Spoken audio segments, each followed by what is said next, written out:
այս ցնցուկների առավելությունը ինչու՞մն է։ Ստեղ բույսերը դեռ չենք տնկել։ Հիմա սրա 2 մետրը մեկ ցնցուկներ է դրած։ Նայեք, լրիվ հորիզոնական է գցում, մեկը մյուսի տակը հորիզոնական գցում է, ինչքան բույսեր ունենաս ծառերի վրով չի լցվի, մեկը մյուսին չի խանգարի։ Հիմա մենք ոնց որ գարնան առաջի փորձարկումն ենք անում։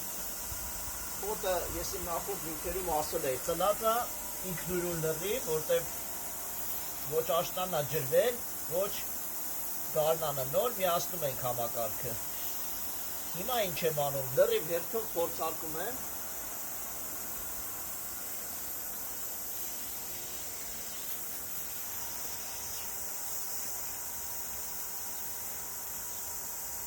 Որ վստահ ենք արդեն նորմալ ջրվելու է։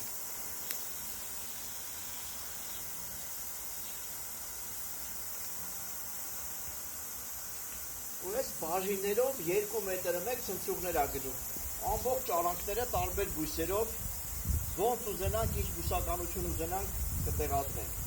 Հետո այս շարքերի մեջ լրիվ նկարները ունենք, որտեղով է անցնում խողովակները, ինչ ձև է, այսինքն սա ունիվերսալ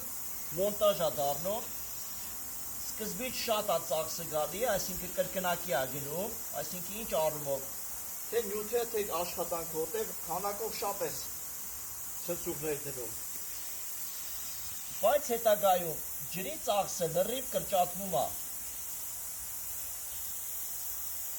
Այսինքն սենց հորիզոնական գծողները, հատ ներքևից նկարը թող երևա, հորիզոնական գծողները քամին չի կարում շատ փոշիացրած տանի։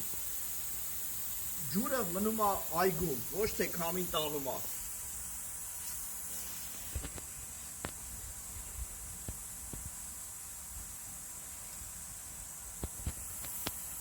Այսպես հերթով բոլորը